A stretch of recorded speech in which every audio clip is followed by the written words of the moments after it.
Thanks. Thank you very much.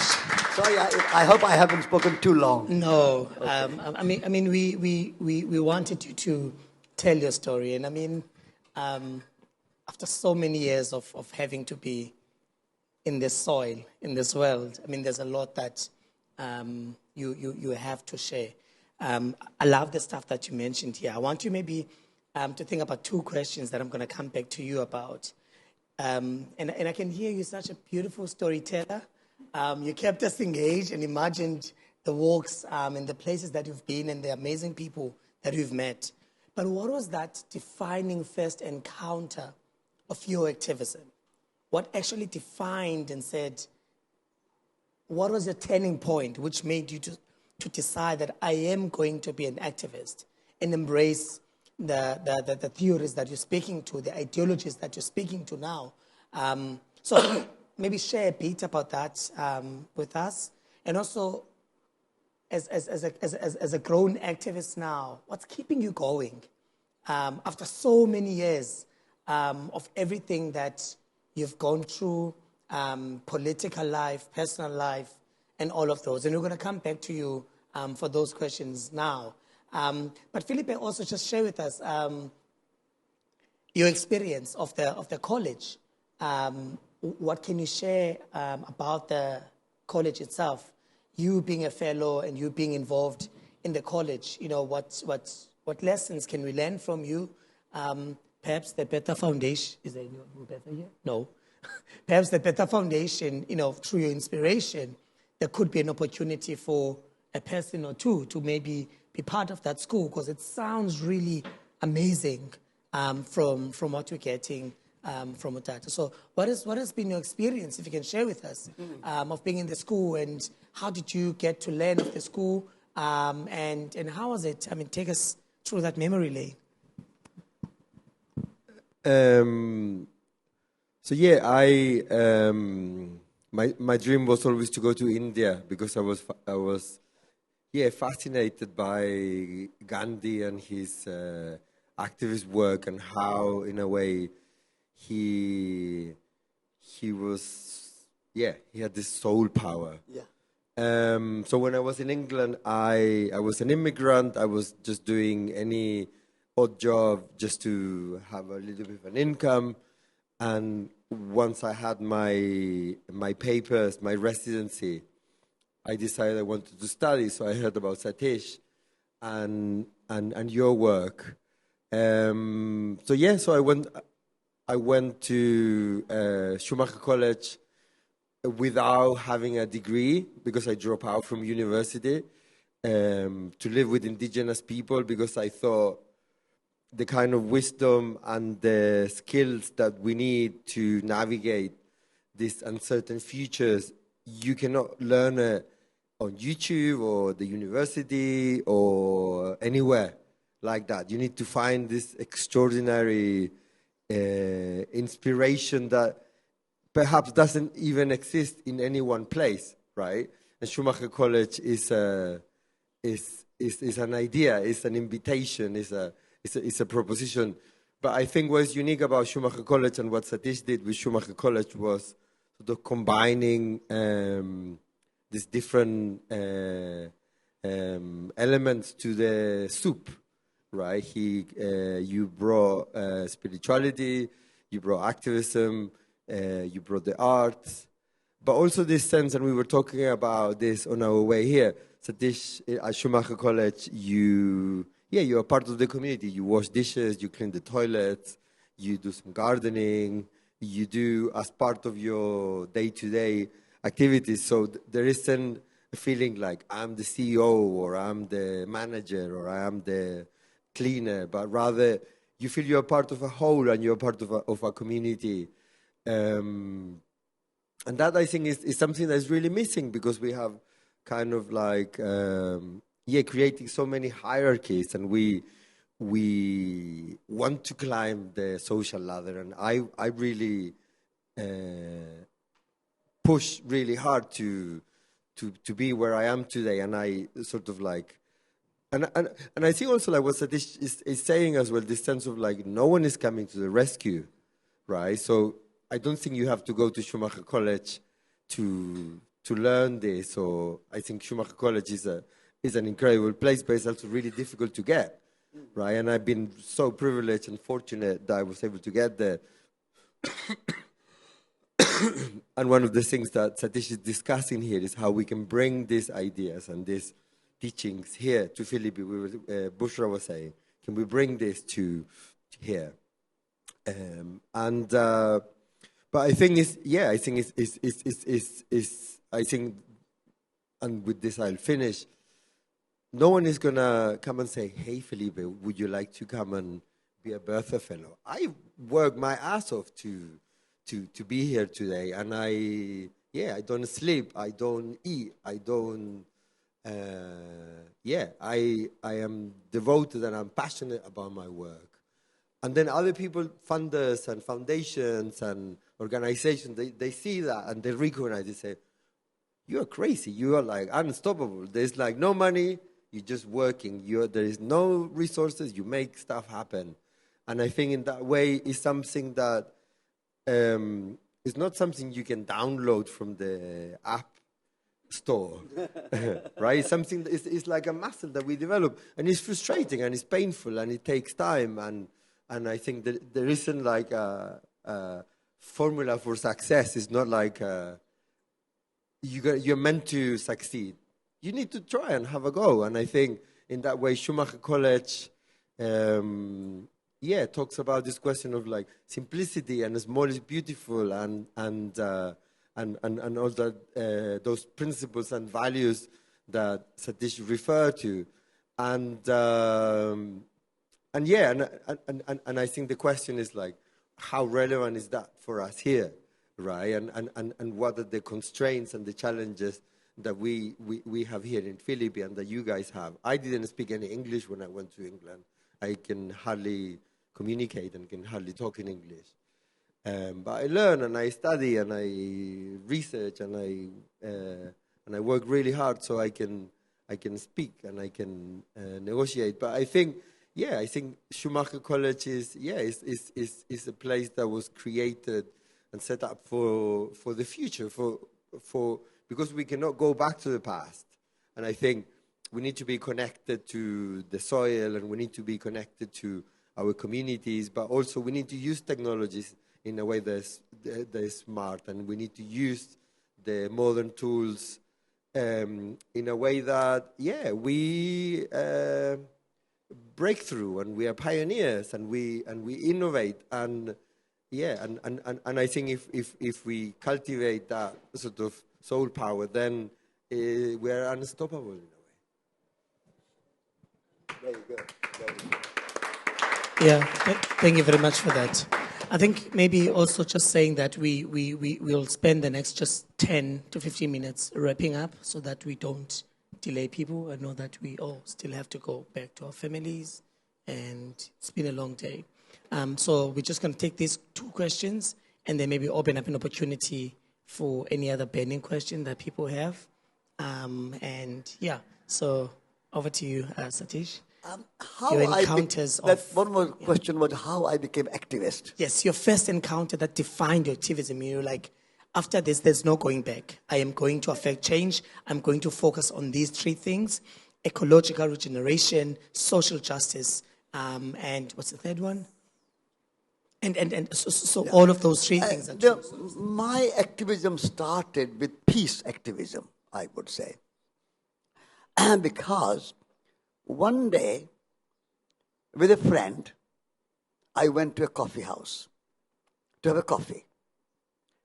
And as we were waiting for the coffee, I read a piece of news in a newspaper that a 90-year-old man in England called Bertrand Russell was protesting against the nuclear weapons.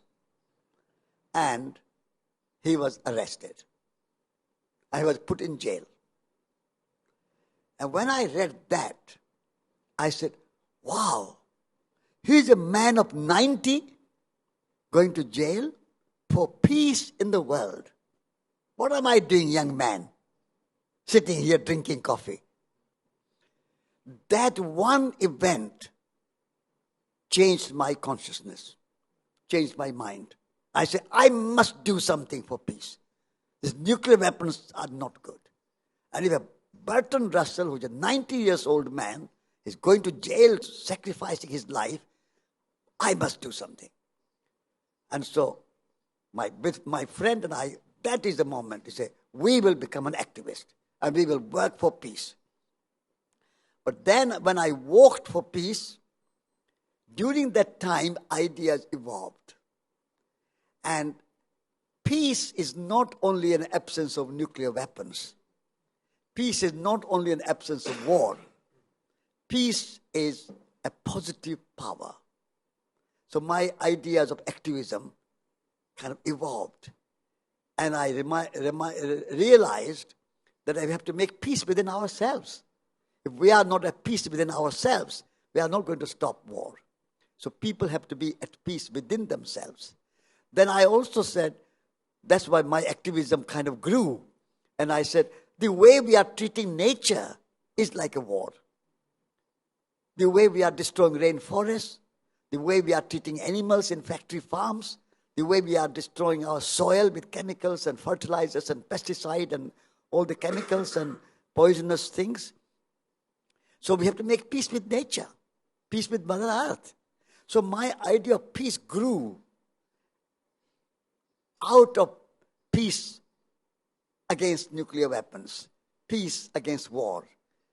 Absence of nuclear weapons, absence of peace was the first kind of trigger for my activism. But then my ideas evolved, the Soil Soul Society and all these things which I've spoken to you now, evolved. Because we have to have a peace which is a positive force, positive power. That's how I became activist. And now I'm 86 years old. And I'm still an activist. And I want to remain an activist until the last breath of my life. Because being an activist is a way of life for me.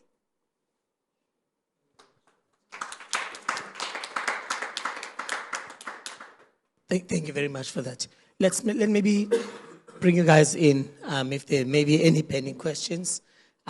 She's like, pick me fast. We'll take the first round of 3 questions, and then we allow them to respond.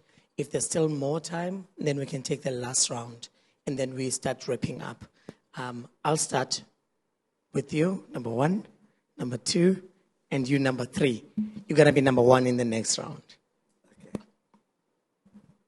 All right. Hello again. I actually have 2 questions. Is it fine to ask 2 questions? One for now. I'm joking. I've got about 10 or 20. I'm enjoying this conversation. I wish I could have time with you so we can talk about these things a lot more. I'm actually more interested in on the subject of deglorification, which is your work, which inspired your work to get rid of nuclear weapons. The world as we know it has always been a world of conquest. Since your European Renaissance, you can even date back to Africa during the, your Egypt during your first centuries. There's always been conquest. So the world as we know it has never been a world of peace. So you have actually said what inspired the idea of peace, but I'm more interested in wanting to know is, do you actually believe that we can actually maintain that level of peace? The Chinese have a theory of the yin and the yang, which they believe that both the bad and the good of this world are equally so. They also say that the day is as long as the night. So these two also belong in this world. So I just wanted to know, do you actually believe that there will be a time where we actually reach that equilibrium of peace? Okay. Can you take all the questions and then maybe you respond? I might forget. So it's Excuse better me, to answer excuse one me. by one. Quickly I will answer. You know, I agree. I agree. Yin-yang principle is correct. You have a plant of roses, but roses very soft, very delightful, colorful, fragrant. But with the roses, there are thorns. But you live with the thorns, but you cultivate roses. You don't plant the plant for the thorns, even though they will exist. But you cultivate roses. You focus on roses. You make a picture of roses. You paint roses. You pick or pluck roses to make a beautiful vase. So peace is the roses, and the war is the thorns. It may remain there, but we don't want to encourage it. We want to celebrate it. We don't want to put too much energy and too much money and too much everything, our imagination in creating more weapons. They are the thorns. And majority of people in the world live in peace. How many people are fighting war? Maybe 100,000 or 1 million or 2 million or 5 million. But there are 8 billion people on the world. And those 8 billion people are mothers, teachers, doctors, nurses, farmers, gardeners. You and me, we are not at war. We are the roses. And those little Ukrainians and Russians fighting with each other and nuclear weapons created, they are the thorns. They will be there, but don't encourage them. That's the answer. Finally, we've arrived. Hello again. So I really just, as an activist, there's a lot that is going on in the world. I'm trying not to get emotional.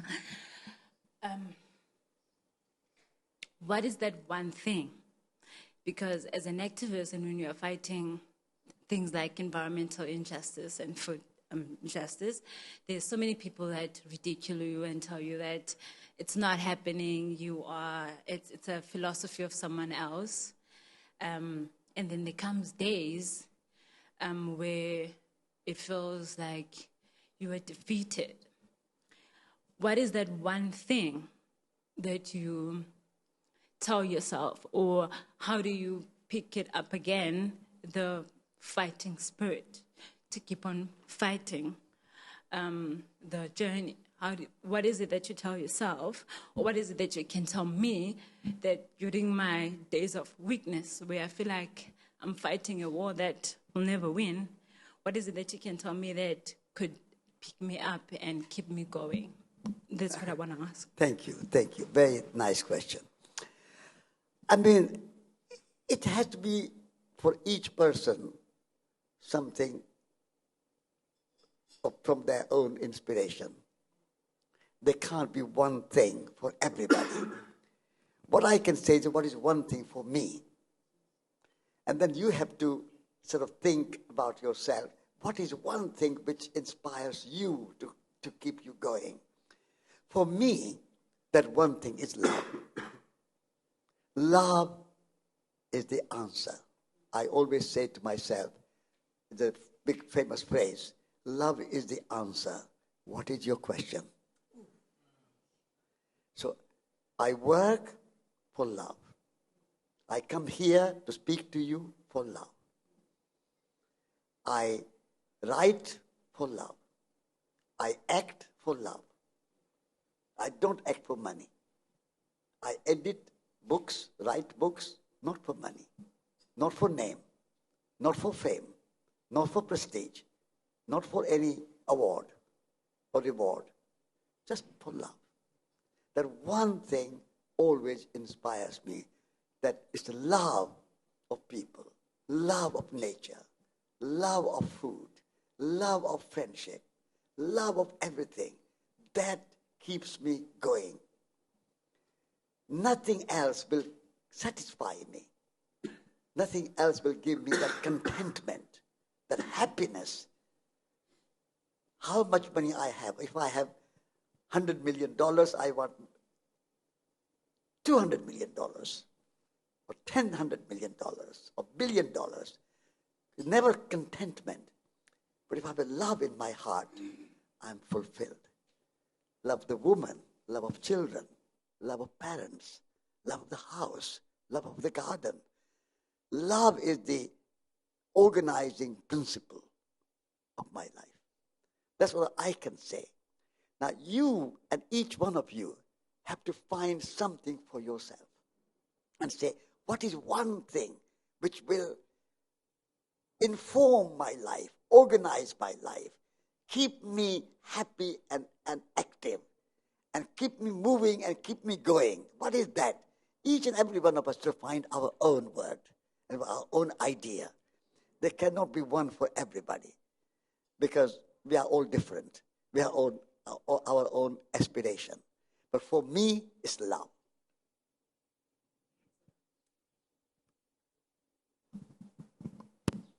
Love is the answer. What's your question?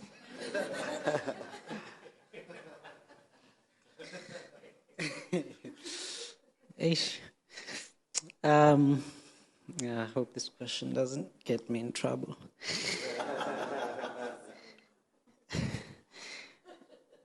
I had to pick. I had a number of questions as well. I had to pick. I try to live to unlearn because I feel like I've learned quite a lot, and a lot that society has taught us shouldn't be how we're living, and it's wrong.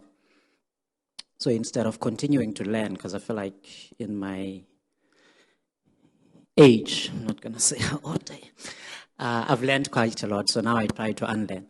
And I think there was a conversation in the car where we were talking about funding and rich people. I just want to understand what your thoughts are in terms of, you spoke about that there are some rich people that do good. Is it right, and how do we deal with the issue and the fact that there are hungry people and we still also have billionaires? Elon Musk, for example, was asked by the UN to donate 6 billion rands to end world hunger. He bought Twitter for 44 billion rands. He never donated that 6 billion rands. Can we have a billionaire without people being exploited? How do we question that? I'm a beneficiary of a billionaire. I'm an Atlantic Fellow, and that's a billionaire. You're a better fellow from a billionaire. How do we keep receiving this money and still question this money in ways that are not going to disadvantage us? Because there's power dynamics there. If I sit in front of a billionaire and question that billionaire, I don't think I'm going to get that money again.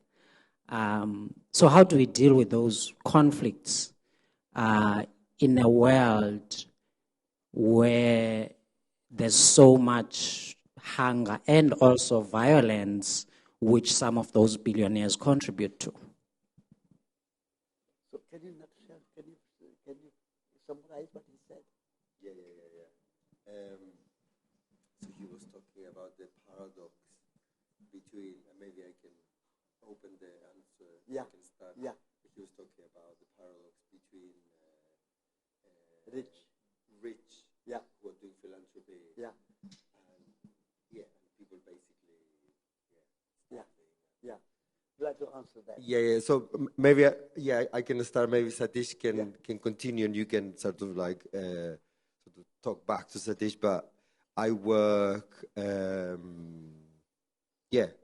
I guess like you all. I started. I didn't have a university degree. I didn't really have any money or anything. And now, how many years later, I work with very wealthy people, billionaires sometimes.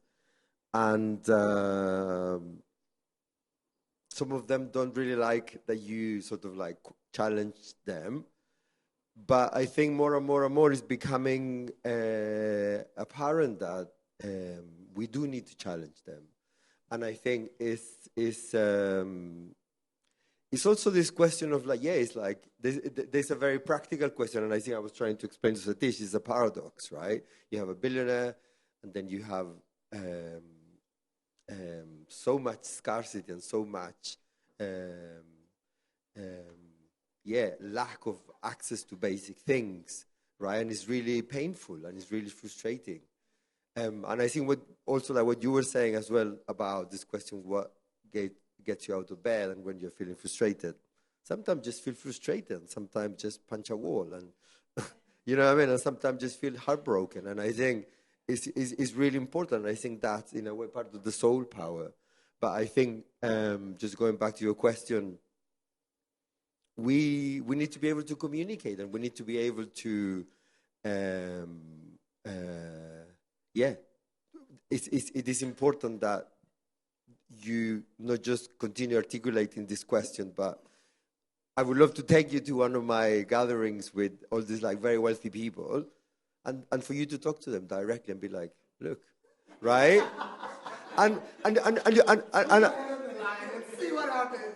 But I think also you will be surprised, because I think we imagine rich people being this and that and the other, and a lot of the time they're very insecure, and they're very unhappy, and they distrust everything, and they live this very shallow life that you see that is full of bling, and they are like wonderful in so many ways, but at the same time there is a lot of also problems that come with a different set of problems that come with money that are less visible, because there is a reification and a glorification that being rich is the only thing that matters and being poor is really shit.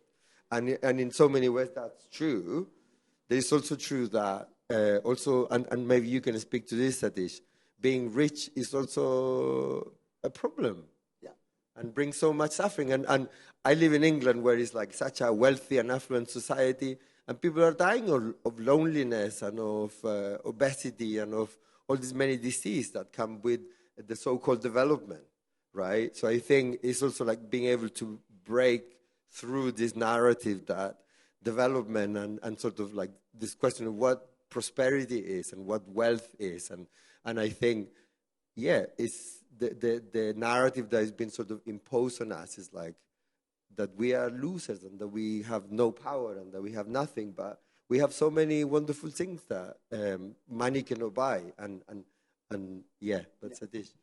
No, I think you have answered, and I agree with that answer.